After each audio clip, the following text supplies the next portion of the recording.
Ray optics and optical instrument से question number 13 देखिए. A microscope has an objective of focal length 2 centimetre, eyepiece of focal length 4 centimeter, and the tube length of 40 centimeter.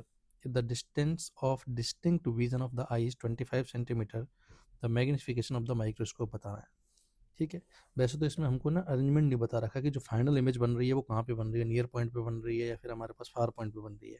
तो ऐसे में अपन standard जो इसका arrangement है वो लेंगे, अपन स्टैंडर्ड जो एडजस्टमेंट है वो लेंगे. और स्टैंडर्ड एडजस्टमेंट क्या माना जाता है कि फाइनल इमेज जो है वो कहाँ पे बने, इन्फिनिटी पे.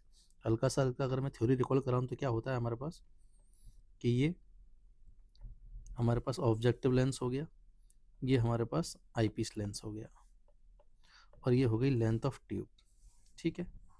ऑब्जेक्ट को हम यहाँ रखते हैं यू ओ डिस्टेंस पर, एफ और 2f के बीच में, जिसकी वजह से यहाँ पे बियॉन्ड 2f इमेज बनती है लार्ज इमेज.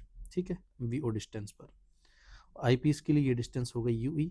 तो इससे जो फाइनल इमेज बनेगी हमारे पास, इसके लिए ऑब्जेक्ट को इस इमेज को इस तरीके से एडजस्ट किया जाता है लेंथ ऑफ ट्यूब को कि ये इसके एफ ई और ओ के बीच में आ जाता है कि ये वर्चुअल इमेज बनाए. यहाँ कहीं कोई इधर कहीं कोई लार्ज और वर्चुअल इमेज बना दे, मान लो यहाँ कहीं. क्लियर. तो इसमें overall magnification of the microscope कितना आता है हमारे पास इफेक्टिव, तो वो आता है दोनों लेंस की वजह से आया हुआ कंबाइंड मैग्निफिकेशन, जो कि फर्स्ट लेंस के लिए हो जाता है वी ओ अपॉन यू ओ. और ये वाला जो है वो सिंपल माइक्रोस्कोप की तरह काम करता है. तो इन्फिनिटी पे इमेज बनाने के लिए इसके लिए आता है D upon F focal length. Clear. अब इसमें अपन अगर मैं इसी का अगर मैं अप्रोक्सीमेशन रिजल्ट अगर बात करूँ कि फाइनल इमेज, तो चलो इसको फाइनल इमेज जो बन रही है हमारे पास, इससे जो इमेज बन रही है उसको तो अपन इन्फिनिटी पे शिफ्ट करा ही दिया. अगर इंटरमीडिएट इमेज को भी अगर मैं इन्फिनिटी पे इमेज अगर शिफ्ट करा दूँ, तो वी ओ को अगर इन्फिनिटी करा दिया जाए तो यू ओ कितना हो जाएगा हमारे पास एफ ओ के बराबर. क्लियर है. और वी ओ इन्फिनिटी, और infinity just a relative term, तो इन्फिनिटी का मतलब कितना रहा होगा, लेंथ ऑफ ट्यूब के बराबर.